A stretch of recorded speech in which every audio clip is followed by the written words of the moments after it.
Hello friends, I Anish welcome you all on Coding in Detail YouTube channel। दोस्तों आज के इस video में हम लोग सीखेंगे कि इस तरह के टेबल्स को आप लोग कैसे क्रिएट कर सकते हैं। इस टेबल को क्रिएट करने के लिए इस कैप्शन को लिखने के लिए हमें कैप्शन टैग का यूज़ करना पड़ेगा और सेल्स को मर्ज करने के लिए हमें रो स्पैन और कॉल स्पैन एट्रीब्यूट का यूज़ करना पड़ेगा। तो चलिए प्रैक्टिकली करके देख लेते हैं। मैं आ चुका हूँ ब्राउज़र के अंदर। फ्रेंड्स हम लोग इधर कोडिंग करेंगे और इधर हम लोग उसका रिजल्ट देखेंगे। तो सबसे पहले मैं एक HTML फाइल क्रिएट कर लेता हूँ। इसका मैं नेम दे देता हूँ table.html। हमारी फाइल क्रिएट हो चुकी है और इसके अंदर मैं बॉयलर प्लेट लगा देता हूँ और टाइटल के अंदर मैं लिख देता हूँ टेबल। अब इस फाइल को मैं आप लोगों को ब्राउज़र के अंदर ओपन करके दिखा देता हूँ।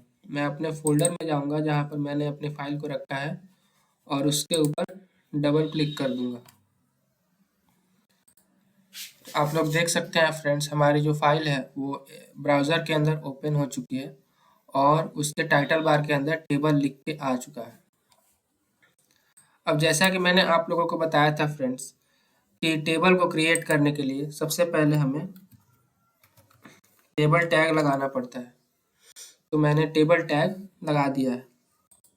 अब इस पहले वाले रो को लिखने के लिए फ्रेंड्स हम क्या करेंगे, tr टैग लगाएंगे।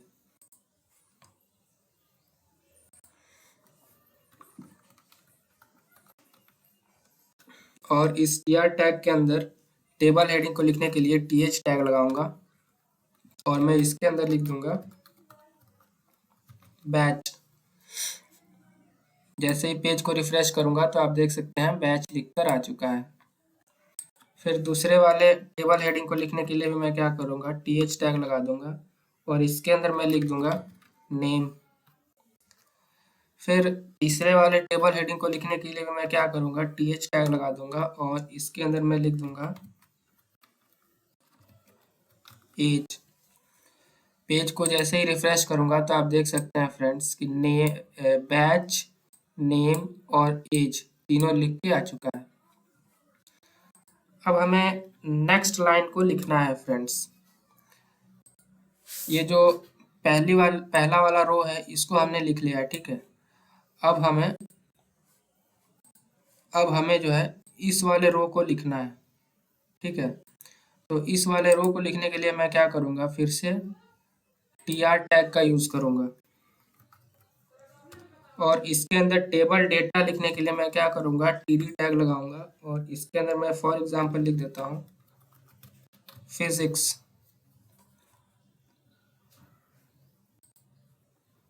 पेज को जैसे ही मैंने रिफ्रेश किया तो आप देख सकते हैं फिजिक्स लिख के आ चुका है। एक और टेबल डेटा टैग लगाऊंगा और इसके अंदर मैं लिख दूंगा नेम। नेम है इसका शुभम। जैसे ही पेज को रिफ्रेश करूंगा तो आप देख सकते हैं शुभम लिख के आ चुका है। उसके बाद एक और टीडी टैग लगाऊंगा और इसके अंदर मैं लिख दूंगा इसका एज है 15। तो आप लोग देख सकते हैं फ्रेंड्स कि बैच का नेम और स्टूडेंट का जो नेम है और उसका जो एज है वो लिख के आ चुका है। अभी मैं बॉर्डर्स को लाने के लिए क्या करूंगा, सिंपली हेड टैग के अंदर स्टाइल टैग लगा दूंगा और इसके अंदर मैं टेबल सेलेक्टर लिख दूंगा, फिर टेबल डेटा सेलेक्टर लिख दूंगा और फिर टेबल हेडिंग सेलेक्टर लिख दूंगा और इसके अंदर मैं CSS प्रॉपर्टी बॉर्डर का यूज कर दूंगा और इसको बोलूंगा 1 पिक्सल सॉलिड ब्लैक। पेज को जैसे ही रिफ्रेश करूंगा तो आप देख सकते हैं कि बॉर्डर आ चुका है।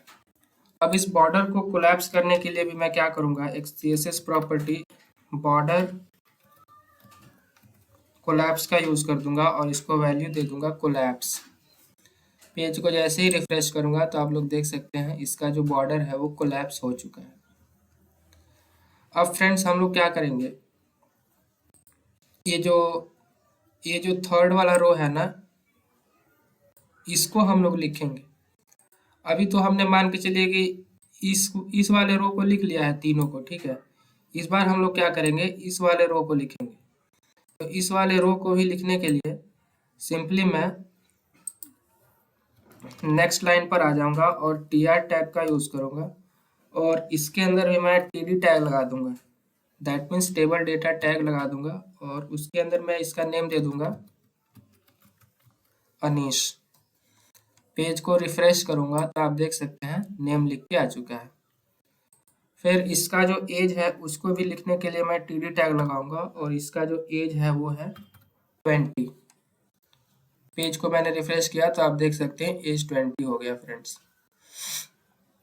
लेकिन आप ब्राउजर के अंदर देखेंगे तो ये तो कुछ इस तरह से दिख रहा है। अभी के लिए मैं क्या करता हूँ ना फ्रेंड्स, थोड़ा सा अच्छा नहीं दिख रहा है, इसके वजह से मैं इसके अंदर स्टाइल एट्रीब्यूट लिख देता हूँ और इस टेबल को जो विड्थ है ना वो मैं 100% दे देता हूँ। पेज को रिफ्रेश करूंगा तो आप देख सकते हैं कि ये जो टेबल है पूरा लेफ्ट से राइट तक विड्थ कवर कर लिया है। तो अभी के लिए आप अगर देखेंगे फ्रेंड्स तो ये जो है ना ये तो ठीक है, जैसा कि हमने यहाँ पर लिखा है बैच नेम और एज। लेकिन आप देख सकते हैं कि जो फिजिक्स वाला जो सेल है ना ये थोड़ा सा ज़्यादा बड़ा है, ठीक है। तो इस तरह से इसको करने के लिए मैं क्या करूँगा, सिंपली यहाँ फिजिक्स जैसे फिजिक्स वाला जो टेक्स्ट है फ्रेंड्स ये हमने इस वाले सेकेंड रो में लिखा है, ठीक है। और इस सेकेंड रो में हमने एक टैग लगाया है टी डी टैग और इसके अंदर हमने लिखा है फिजिक्स। तो फिजिक्स वाले सेल को अगर हमें थोड़ा सा बड़ा करना है तो सिंपली मैं क्या करूँगा, टी डी टैग के अंदर जाऊँगा और रो स्पैन एक एट्रीब्यूट होता है उसका यूज़ कर दूंगा और इस रो स्पैन के अंदर मैं बताऊंगा कि इस वाले सेल को कितने रो तक इसको जो है बड़ा करना है। तो मुझे फॉर एग्जांपल 2 रो तक इसको बड़ा करना है तो इस रो स्पैन के अंदर जैसे ही मैं वैल्यू दे दूंगा 2 और पेज को जैसे ही रिफ्रेश करूंगा तो आप लोग देख सकते हैं ये जो फिजिक्स वाला जो सेल है ना ये 2 रो तक स्पैन हो गया है। पहला रो आप देख सकते हैं ये है, दूसरा रो ये है। तो ये रो स्पैन के हेल्प से हमने क्या किया, इस सेल को जो है 2 रो के बराबर जो है विड्थ दे दिया। आई होप आप लोग अच्छे से समझ पाए होंगे। अब हम इसी तरह से नेक्स्ट लाइन को लिखेंगे, केमिस्ट्री राहुल और ये जो 26 है इसको भी हम लोग लिख लेते हैं। इसको लिखने के लिए मैं क्या करूँगा, इसको भी लिखने के लिए मैं आ जाता हूँ नेक्स्ट लाइन पर, ठीक है। और इसके अंदर भी टी आर टैग लगा दूंगा और केमिस्ट्री को लिखने के लिए मैं टी डी टैग लगाऊंगा, टेबल डेटा टैग। और इसके अंदर मैं लिख देता हूँ केमिस्ट्री। पेज को रिफ्रेश करूंगा तो आप देख सकते हैं कि केमिस्ट्री लिख के आ चुका है। फिर एक और टी डी टैग लगाऊंगा और इसके अंदर मैं लिख दूंगा राहुल। पेज को मैंने रिफ्रेश किया तो आप देख सकते हैं यहाँ पर नेम लिख के आ चुका है। उसके बाद एक और टी डी टैग लगाऊंगा और इसके अंदर मैं लिख दूंगा इसका जो एज है वो 26 है। आप देख सकते हैं ये तीनों हमने लिख लिया है। अब हमें लिखना है इस वाले रो को। अभी हमने क्या किया, अभी हमने यहाँ से लेकर तो यहाँ तक इस पूरे रो को लिख लिया है, बट अब हम इस वाले रो को भी लिखेंगे। इसको लिखने के लिए अभी हम क्या करेंगे, सिंपली एक टी आर टैग लगाएंगे और इसके अंदर मैं टी डी टैग लिख दूंगा और इसके अंदर मैं लिख देता हूँ सौरभ। पेज को मैं जैसे ही रिफ्रेश करूंगा तो आप देख सकते हैं सौरभ नेम लिख के आ चुका है। उसके बाद एक और टीडी टैग लगा दूंगा और इसको मैं एज दे दूंगा फॉर एग्जांपल 30। तो आप देख सकते हैं ब्राउज़र के अंदर ये कैसा दिख रहा है, ठीक है। इस सौरभ को जो है ना, इस वाले टेक्स्ट को यहाँ दिखना चाहिए था, ठीक है, और इस वाले टेक्स्ट को जो है यहाँ यहाँ दिखना चाहिए था। तो वो कब होगा? वो तब होगा जब ये केमिस्ट्री वाला जो सेल है ना, इसको हम बड़ा करके यहाँ तक कर देंगे। ये केमिस्ट्री वाले सेल को का जो विड्थ है, हाइट है, हम यहाँ तक कर देंगे। तो इसको हम हाइट देने के लिए सिंपली क्या करेंगे, जिस रो के अंदर, जिस टीआर टैग के अंदर हमने केमिस्ट्री को लिखा है, उसके टीडी टैग के अंदर हम क्या करेंगे, रो स्पैन एट्रीब्यूट लिख देंगे और इसको मैं वैल्यू दे दूंगा कि इस वाले सेल को 2 सेल्स तक जो है ना, इसके हाइट को फैलाना है। पेज को मैं जैसे ही रिफ्रेश करूंगा तो आप देख सकते हैं रो स्पैन के अंदर हमने वैल्यू दिया है 2 और ये जो केमिस्ट्री है, टेक्स्ट है, ये 2 रो के बराबर जो है, एक तो ये वाले रो के बराबर और प्लस ये भी, दोनों के बराबर इसका हाइट हो चुका है। आई होप आप लोग अच्छे से समझ पाए होंगे।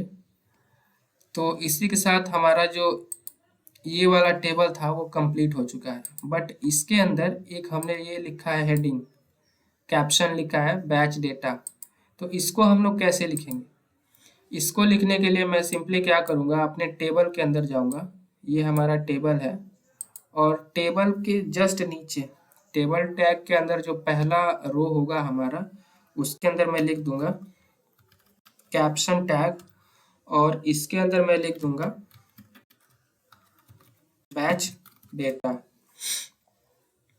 पेज को मैं जैसे ही रिफ्रेश करूंगा तो आप लोग देख सकते हैं टेबल के शुरू में यहाँ पर कैप्शन लिख के आ चुका है। आई होप आप लोग अच्छे से समझ गए होंगे फ्रेंड्स। चलिए अब हम इस दूसरे वाले टेबल को क्रिएट कर लेते हैं। दूसरे वाले टेबल को क्रिएट करने के लिए मैं फिर से एडिटर के अंदर आऊँगा और यहाँ पर मैं क्या करता हूँ, एक br टैग लगा देता हूँ जिससे कि एक लाइन ब्रेक आएगा। उसके बाद टेबल को क्रिएट करने के लिए मैं टेबल टैग लगा देता हूँ फिर से। अब इस पहले वाले रो को लिखने के लिए मैं क्या करूँगा, tr टैग लगा दूंगा और इसके अंदर th टैग लिख दूंगा टेबल हेडिंग को लिखने के लिए। और हमारा पहला टेबल हेडिंग है नेम एंड जो दूसरा टेबल हेडिंग है वो है सब्जेक्ट। जैसे ही पेज को रिफ्रेश करूंगा तो आप लोग देख सकते हैं कि नेम एंड सब्जेक्ट लिख के आ चुका है। फ्रेंड्स इस वाले दोनों हेडिंग के तरफ देखेंगे तो आप इसके चारों तरफ बॉर्डर आ चुका है। क्यों आया है बॉर्डर? क्योंकि हमने यहाँ पर जो है टेबल और टेबल डेटा और टेबल हेडिंग तीनों को पहले ही हमने प्रॉपर्टी दे रखा है, ठीक है। इसके वजह से इसके अंदर जो है बॉर्डर आ रहा है। अब इस तरह से आप देखेंगे तो हमने क्या किया है, हमने इस वाले और इस वाले रो को हमने लिख लिया है, ठीक है। अब हम इस दूसरे वाले रो को भी लिख लेते हैं। दूसरे वाले रो को लिखने के लिए मैं फिर से नेक्स्ट लाइन में आ जाऊंगा और tr टैग लगा दूंगा और इसके अंदर टेबल के डेटा को लिखने के लिए td टैग लगाऊंगा और इसके अंदर मैं इसका जो नेम है वो है अजय, वो दे दूंगा। पेज को रिफ्रेश करूंगा तो आप देख सकते हैं अजय लिख के आ चुका है। फिर हमारा जो दूसरा वाला डेटा है उसके लिए भी मैं td टैग लगाऊंगा और उसके अंदर मैं वैल्यू दे दूंगा मैथ। पेज को मैंने रिफ्रेश किया तो आप देख सकते हैं मैथ आ चुका है। फिर हमारा जो तीसरा वाला डेटा है इसको लिखने के लिए भी मैं td टैग लगाऊंगा और इसके अंदर मैं लिख दूंगा साइंस। पेज को मैंने रिफ्रेश किया तो आप देख सकते हैं कि अजय मैथ और साइंस ये तीनों लिख के आ चुका है। तो इस तरह से फ्रेंड्स आपने देखा कि हमने ये जो दूसरा वाला रो है इसको हमने लिख लिया है।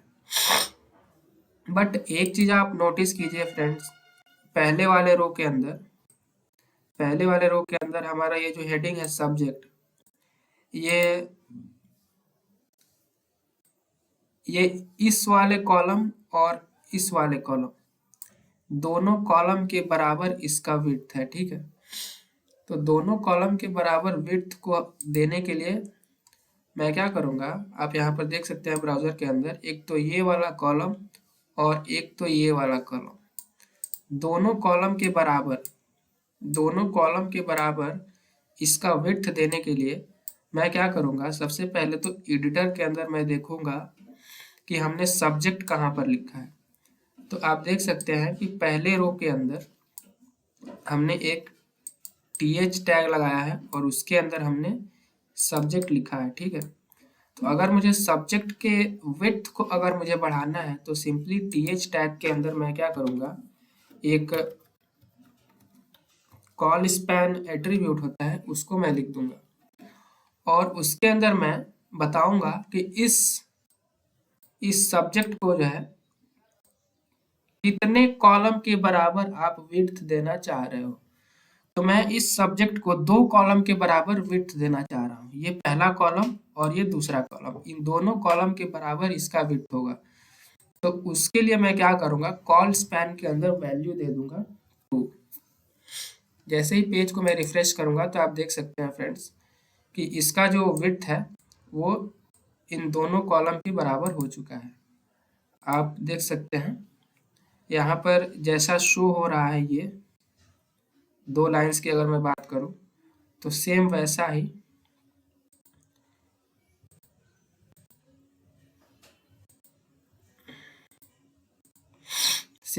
यहाँ पर भी शो हो रहा है।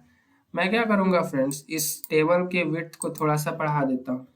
उसके लिए मैं टेबल टैग के अंदर स्टाइल एट्रीब्यूट लगाऊंगा और इसके विड्थ को मैं बोलूंगा 100%। पेज को रिफ्रेश करूंगा तो आप देख सकते हैं इसका जो विड्थ है 100% हो चुका है और इसका जो विड्थ है ये पहले कॉलम और ये दूसरे कॉलम दोनों के विड्थ के बराबर हो चुका है। अब हम फ्रेंड्स इस तीसरे वाले रो को भी लिख लेते हैं। तीसरे वाले रो को लिखने के लिए भी मैं सिंपली क्या करूंगा, टेबल टैग के अंदर tr टैग लगा दूंगा और इसके अंदर पहले डेटा को लिखने के लिए td टैग लगाऊंगा और इसके अंदर मैं लिख दूंगा अभिषेक। तो आप देख सकते हैं अभिषेक लिख के आ चुका है। फिर एक और td टैग लगाऊंगा और इसके अंदर मैं लिख दूंगा इंग्लिश। फिर एक और td टैग लगाऊंगा और इसके अंदर मैं लिख दूंगा हिंदी। मैं जैसे ही पेज को रिफ्रेश करूंगा तो आप देख सकते हैं अभिषेक, इंग्लिश और हिंदी ये तीनों जो है डेटा यहाँ पर आ चुका है। तो इस तरह से आपने देखा कि हमने इस तीसरे वाले रो को भी कंप्लीट कर लिया है, ठीक है। अब इस वाले रो को भी लिख लेते हैं, बट इसमें आप देखिएगा फ्रेंड्स, इसमें ये वाला जो कॉलम है ना, ये वाला जो सोशल साइंस जो सब्जेक्ट है एक ही है। यहाँ पर क्या था, यहाँ पर दो तो सब्जेक्ट था, बट यहाँ पर एक ही सब्जेक्ट है, ठीक है। यहाँ पर एक ही सब्जेक्ट है। तो इसको भी हम लोग लिखने के लिए क्या करेंगे, सबसे पहले तो मैं एक tr टैग लगाऊंगा। tr टैग मैंने लगा दिया है और इसके अंदर एक और td टैग लगा दूंगा और इसके अंदर मैं लिख दूंगा अंशु। पेज को मैंने रिफ्रेश किया तो आप देख सकते हैं लिख के आ चुका है, ठीक है। अब इसको इस वाले सेल को लिखने के लिए भी मैं क्या करूंगा, सिंपली एक और td टैग लगा दूंगा और इसके अंदर मैं लिख दूंगा सोशल साइंस। मैं पेज को रिफ्रेश करूंगा तो आप देख सकते हैं कि ये सोशल साइंस लिख के आ चुका है, ठीक है। बट आप देखेंगे ना कि ये एक ही सेल तक इसका जो है ना विड्थ है, मैं चाहता हूँ कि इसका जो विड्थ है वो इस पहले वाले कॉलम और इस दूसरे वाले कॉलम दोनों के बराबर आए, ठीक है। तभी तो ये वाला कुछ ऐसा दिखेगा ना, आप देख लीजिए, ये पहला कॉलम है और ये दूसरा कॉलम है और इसका जो विड्थ है इन दोनों कॉलम के बराबर है। तो ऐसा करने के लिए मैं क्या करूँगा, सबसे पहले तो मैं एडिटर के अंदर देखूंगा कि सोशल साइंस हमने कहाँ पर लिखा है। तो हमने लास्ट वाले रो के अंदर एक टीडी टैग लगाया है और उसके अंदर हमने लिखा है सोशल साइंस। अगर मैं सोशल साइंस के विड्थ को बढ़ाना चाहता हूँ तो सिंपली टीडी टैग के अंदर मैं एक कॉल स्पैन एट्रीब्यूट लगा दूंगा और उसके अंदर बताऊंगा कि कितने कॉलम के बराबर इसको विड्थ चाहिए। तो मुझे 2 कॉलम के बराबर इसका विड्थ देना है। तो मैंने इसके अंदर वैल्यू दे दिया है 2। पेज को मैंने जैसे ही रिफ्रेश किया तो आप देख सकते हैं फ्रेंड्स, ये सोशल साइंस का जो विड्थ है वो इन दोनों कॉलम्स के बराबर आ चुका है। आई होप आप लोग अच्छे से समझ गए होंगे फ्रेंड्स। और इसके यहाँ पर भी देखेंगे ना फ्रेंड्स, तो एक टेबल कैप्शन लिखा हुआ है, स्टूडेंट्स एंड देयर सब्जेक्ट्स। तो इस कैप्शन को भी लिखने के लिए मैं क्या करूँगा, मैं टेबल के अंदर पहले वाले रो के अंदर, पहले वाले रो से भी पहले एक कैप्शन टैग लगा दूंगा और इसके अंदर मैं लिख दूंगा student and their subject. Page को मैं रिफ्रेश करूंगा तो आप लोग देख सकते हैं कि इस वाले टेबल का भी जो कैप्शन है वो आ चुका है। ब्राउज़र को अगर मैं बड़ा करके दिखाऊं फ्रेंड्स आप लोगों को, तो आप लोग देख सकते हैं कि ये कुछ इस तरह से दिख रहा है। तो आई होप फ्रेंड्स आप लोग अच्छे से समझ गए होंगे फ्रेंड्स। इस वाले वीडियो में मैंने आप लोगों को बताया कि ये जो टेबल का कैप्शन है इसको लिखने के लिए हम लोग कैप्शन टैग का यूज़ कैसे करते हैं। उसके बाद किसी भी सेल को छोटा या बड़ा करने के लिए हम लोग रो स्पैन का यूज़ करते हैं और कॉल स्पैन का भी यूज़ करते हैं। रो स्पैन के अंदर हम लोग बताते हैं कि कितने रो के बराबर इस वाले रो को हम हाइट देना चाहते हैं और कॉल स्पैन के अंदर हम बताते हैं कि कितने कॉलम के बराबर हम इस वाले सेल को हम विड्थ देना चाह रहे हैं। तो आई होप आप लोग अच्छे से समझ गए होंगे फ्रेंड्स। मिलते हैं अगले वीडियो में। Thank you.